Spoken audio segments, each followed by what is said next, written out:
भेजा है यहाँ पे? किसने बचाया? क्षमा क्षमा।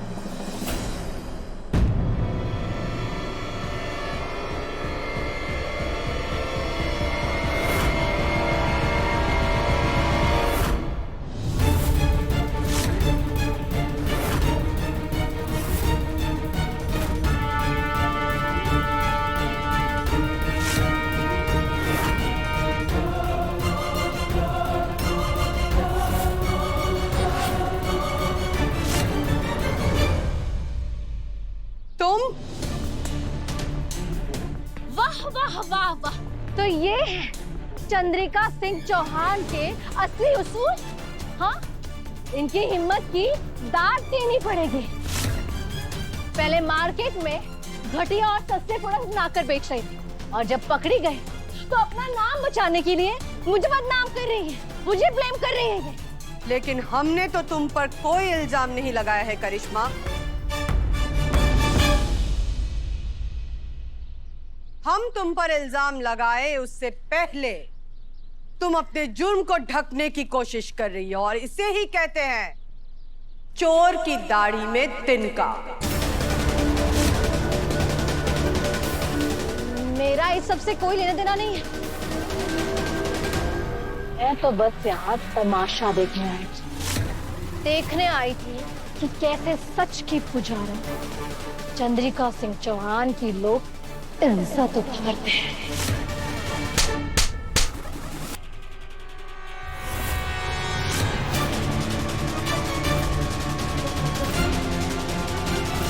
तुम्हारी हिम्मत कैसे हुई मुझ पर हाथ उठाने की? हाँ, इनके पास सबूत क्या है? हाँ, कि क्या सबूत है मेरे खिलाफ? चुप!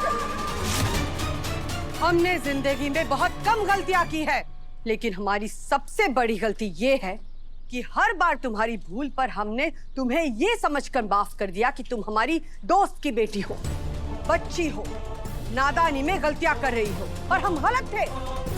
हमसे ये समझने में भूल हो गई कि तुम वो जहरीली नागिन हो जो अपना बनकर अपनों को ही डसती है। हमें पहली बार में ही तुम्हारा फन कुचल देना चाहिए था। Shut up! हमारी बात अभी पूरी नहीं हुई है। बिना किसी सबूत के हम यकीन से कह सकते हैं कि हमारे प्रोडक्ट्स की मिलावट में सिर्फ और सिर्फ तुम्हारा हाथ है।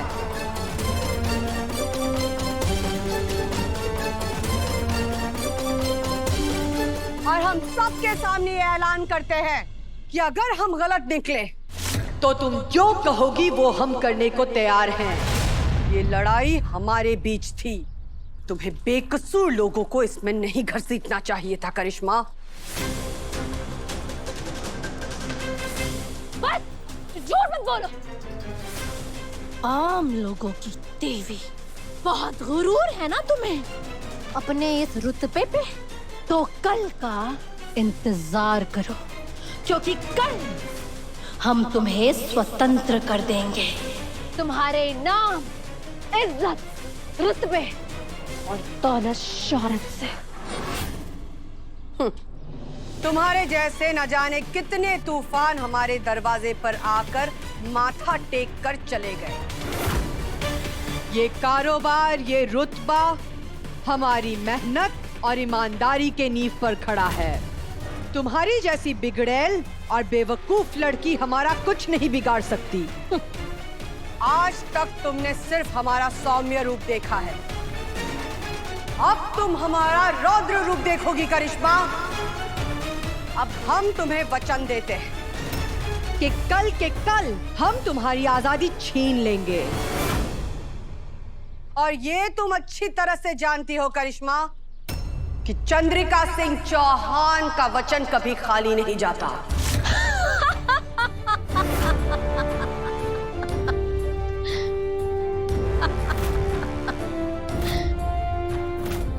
छोड़ो मुझे, छोड़ो।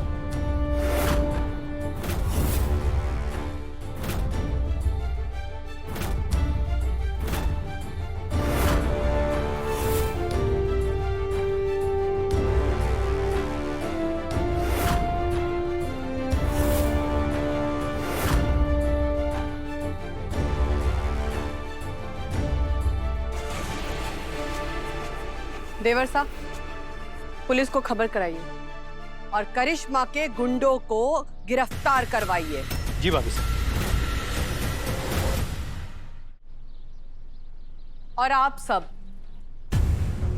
हम बड़ी विनम्रता से आपसे फिर से माफी मांगते हैं। आपका जो भी नुकसान हुआ उसकी पूरी भरपाई हम करेंगे।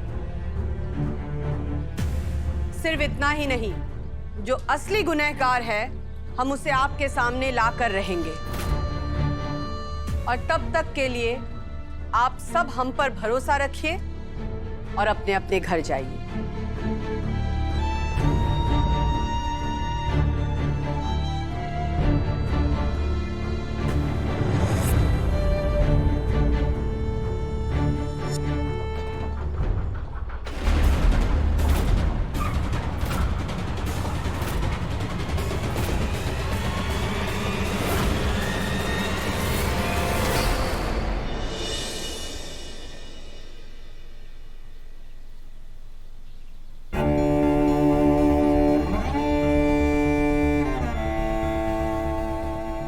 वहाँ उदयपुर में नकली क्रीम की वजह से काफी परेशानी हो गई है।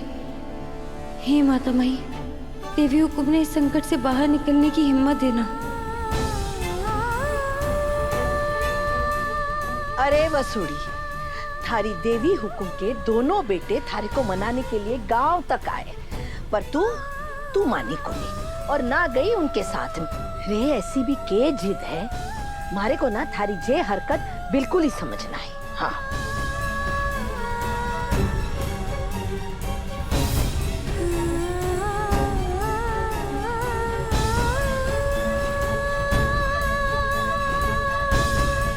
सॉरी, मैं जानता हूँ मुझसे गलती हुई, इसलिए तो मैं यहाँ तुमसे माफी मांगने आया हूँ।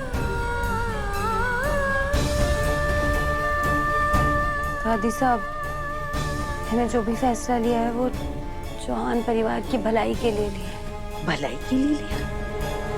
अरे इसमें किसकी भलाई है? अब वो सब छोड़िए ना दादी साहब, मैं ये सोच रही हूँ कि हमें ना घर की मरम्मत का काम शुरू कर देना चाहिए, है ना? अरे क्या बोल रही है तू? हेलो देवी हुकुम। वसुधा, हमें किसी को उसकी जिंदगी का सबसे बड़ा पाठ पढ़ाना है। उसके लिए हमें तुम्हारी जरूरत है। क्या तुम वैसा करोगी जैसा हम कहेंगे? अगर हाँ, तो फौरन अपने गांव से उदयपुर के लिए निकल जाओ। जी देवी को आपने कह दिया, समझिए काम पूरा हो गया। मैं अभी के अभी गांव से निकल रही हूँ। दादी साहब, वो देवी हुकुम ने हमारी जरूरत है, हमारे को अभी के अभी उदयपुर के लिए निकलना होगा। दादी साहब मैं चलती हूँ, आप घर का और अपना ख्याल रखिएगा। अच्छा सुनिए, वो गुलकी नैना मैं बाद में ले जाऊंगी और उसे समझा भी दूंगी, वो आपको बिल्कुल परेशान नहीं करेगी। लो, अब तक तो ना बोल रही थी और देखो देवी हुकुम को फोन आते ही फट से निकल पड़ी। पता नहीं चौहान परिवार के साथ क्या रिश्ता जुड़ा है इसका, पर जो भी हो हमारी छोरी खुश रहे।